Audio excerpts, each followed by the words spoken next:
Hello दोस्तों, स्वागत है आप सभी का आपके अपने यूट्यूब चैनल प्राइम प्रभाकर पर।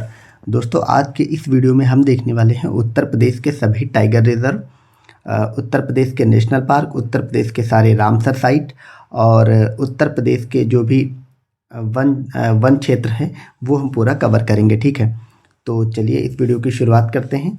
और ये वीडियो आपको पता ही है आने वाले RO और UPPSC के एग्ज़ाम के लिए अति महत्वपूर्ण है, क्योंकि RO के एग्ज़ाम में यूपी स्पेशल और UPPSC दोनों में पूछे जाते हैं, यहाँ से सवाल बनते हैं। ठीक है, तो चलिए हम शुरुआत करते हैं। पहले हम देखेंगे उत्तर प्रदेश के सभी टाइगर रिजर्व को। ठीक है, तो आपको याद रखना, संख्या में कभी कभी ये भी पूछ लेता कि उत्तर प्रदेश में कितने टाइगर रिजर्व हैं। तो उत्तर प्रदेश में टोटल 4 टाइगर रिजर्व हैं। सबसे पहला जो टाइगर रिजर्व है वो है दुधवा टाइगर रिजर्व। ये है लखीमपुर खीरी जिले में। यहाँ पे आपको टाइगर रिजर्व और उनका जिला सिर्फ याद रखना। ठीक है, और दूसरा है पीलीभीत टाइगर रिजर्व, ये पीलीभीत जिले में पड़ता है। तीसरा है अमनगढ़ टाइगर रिजर्व, ये बिजनौर जिले में पड़ता है।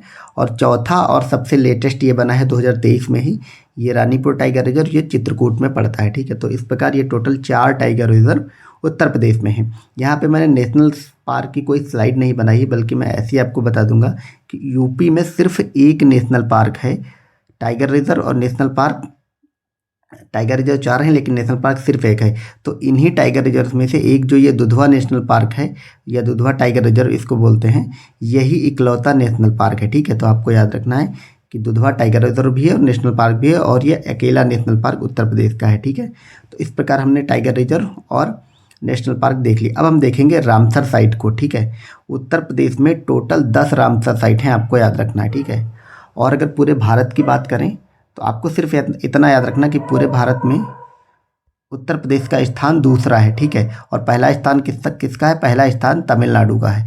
सबसे ज़्यादा रामसर साइट तमिलनाडु में है और उसके बाद यूपी का नंबर आता है। ठीक है, यूपी में टोटल 10 हैं और यूपी की जो 10 की 10 हैं वो आपको याद रखनी, ये सारी दी हुई हैं। ठीक है, और रामसर साइट मैं आपको ये सारी बताऊं उससे पहले आपको बता दूं कि रामसर साइट का मतलब क्या होता है। रामसर ईरान में एक जगह है जहां पे 1971 ईस्वी में वेटलैंड, जो आर्द्र भूमियाँ हमारी होती हैं, उनके संरक्षण के लिए एक कन्वेंशन हुआ था। उसी कन्वेंशन के आधार पर पूरे दुनिया भर में अलग अलग रामसर साइट बनाई जाती हैं। ठीक है, तो ऐसे ही भारत में बहुत सारी रामसर साइट हैं जिसमें कि 10 यूपी में हैं, वो हमें पढ़नी है। और चूँकि ये वेटलैंड संरक्षण के लिए होती हैं, आर्द्र भूमियों के संरक्षण के लिए, तो भारत सहित पूरी दुनिया में 2 फरवरी को आपको याद रखना है, 2 फरवरी को वेटलैंड डे मनाया जाता है, यार आर्द्र भूमि दिवस। ये सवाल भी UPPSC और RO में प्रीवियस ईयर में पूछा गया, तो फिर से भी ये मिलान करने में पूछा जा सकता है, आप इसे याद रखेंगे।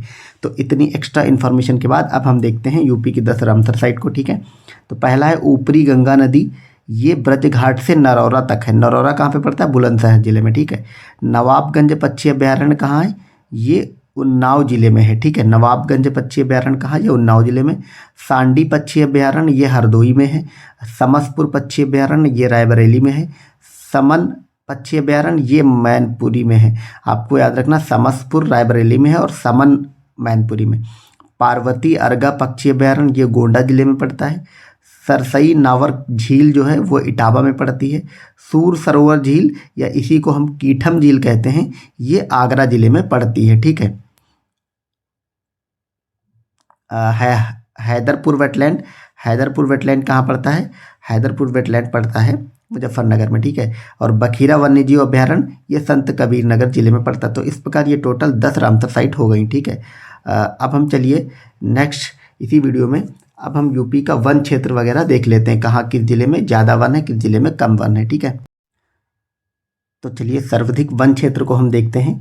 यूपी में सर्वाधिक वन क्षेत्र वाले जिलों की बात करें तो उसमें नंबर 1 स्थान आता है सोनभद्र का, आप याद रखेंगे। यहाँ पे कुल जो क्षेत्रफल है वनों का वो 2540 वर्ग किलोमीटर है। आपको ये इतना फिर भी नहीं याद रखना, पर जिलों का आपको क्रम जरूर याद रखना। ठीक है, और दूसरे नंबर पे लखीमपुर खीरी जिला आता है, तीसरे नंबर पे मिर्ज़ापुर और चौथे नंबर पे पीलीभीत। तो इन जिलों का आपको क्रम याद रखना, सबसे ज़्यादा सोनभद्र, फिर लखीमपुर खीरी, फिर मिर्ज़ापुर और फिर पीलीभीत जिले में। ठीक है, अब हम देखते हैं नेक्स्ट न्यूनतम वन क्षेत्र वाले जिले। ठीक है, ये था अधिकतम वन क्षेत्र और अब देखेंगे न्यूनतम वन क्षेत्र। अगर न्यूनतम वन क्षेत्र की बात करें तो इसमें संत रविदास नगर का पहला स्थान आता है, जो कि भदोही डिस्ट्रिक्ट है। ठीक है, और इसमें मात्र 3 वर्ग किलोमीटर क्षेत्रफल में वन पाए जाते हैं। दूसरे नंबर पे मऊ है, तीसरे नंबर पे मैनपुरी, चौथे नंबर पे संत कबीर नगर और पाँचवें नंबर पे देवरिया है। तो ये सबसे कम वाले ज़िले हो गए हैं वन वाले, और वो ये सबसे अधिक वाले ज़िले हो गए हैं। ठीक है, चलिए अब नेक्स्ट हम देखते हैं। नेक्स्ट हमारा है कि सर्वाधिक वन प्रतिशत वाले ज़िले। ऊपर जो हमने देखा वो देखा कि सर्वाधिक वर्ग किलोमीटर में कहाँ ज़्यादा है। अब हम देखेंगे ज़िले में सर्वाधिक प्रतिशत में सर्वाधिक वन कहाँ है। तो प्रतिशत की बात करें या चाहे एरिया वाइज बात करें, सब में सोनभद्र ही सबसे ज़्यादा आता है। ठीक है, तो आपको दोनों अलग अलग याद रखना है। एग्ज़ाम में कभी कभी नॉर्मल पूछता है वर्ग किलोमीटर कहाँ ज़्यादा है, और कभी कभी प्रतिशत वन पूछता है। ठीक है, लेकिन पहले नंबर पे सोनभद्र ही है, लेकिन दूसरे नंबर पे आपको याद रखना है कि उसमें लखीमपुर खीरी था, लेकिन इसमें चंदौली डिस्ट्रिक्ट आ जाता है। तीसरे नंबर पे उसमें भी पीलीभीत था, इसमें पीलीभीत है, और चौथे नंबर पे मिर्ज़ापुर है। ठीक है, अब हम न्यूनतम वन वाले बात करें तो इसमें भी प्रतिशत वाले में न्यूनतम वन देखें तो इसमें संत रविदास नगर भदोही उसमें भी पहला था, इसमें भी पहला है। दूसरे नंबर पे मैनपुरी, तीसरे नंबर पे देवरिया और चौथे नंबर पे बदायूं। ठीक है, तो इस प्रकार हमने न्यूनतम प्रतिशत वाले जिले हमने देख लिए। ठीक है, चलिए अब हम उत्तर प्रदेश के वन्यजीव अभयारण्यों को देख लेते हैं, क्योंकि हमने national park, tiger reserve, Ramsar site और वन क्षेत्र वगैरह को देख लिया। अब हम एक ये वन्यजीव अभयारण्य टोटल बचे हुए हैं, इनको भी देख लेते हैं। ठीक है, तो चंद्रप्रभा वन्यजीव अभयारण्य, आपको इसमें स्थापना वर्ष इतना नहीं ध्यान रखना है, लेकिन ये आपको मेनली जिले का नाम याद रखना, क्योंकि वो जिला ही पूछता है। ठीक है, चंद्रप्रभा वन्यजीव अभयारण्य चंदौली में, तो चंद्रप्रभा चंदौली ऐसे याद रखना। किशनपुर वन्यजीव अभयारण्य ये मेनली लखीमपुर खीरी जिले में पड़ता है, लेकिन इसका थोड़ा सा पार्ट शाहजहाँपुर जिले में भी पड़ता है, तो आप लखीमपुर और शाहजहाँपुर दोनों को याद रखेंगे। ठीक है, अगला है कतरनिया घाट वन्यजीव अभयारण्य, ये बहराइच जिले में पड़ता है। फिर है रानीपुर वन्यजीव अभयारण्य, ये कहाँ, ये बांदा एवं चित्रकूट में है। इसी रानीपुर वन्यजीव अभयारण्य को टाइगर रिजर्व भी बना दिया गया है। ठीक है, नेक्स्ट देखते हैं। नेक्स्ट हमारा है महावीर स्वामी वन्यजीव अभयारण्य, ये कहाँ पड़ता है, ये ललितपुर जिले में पड़ता है।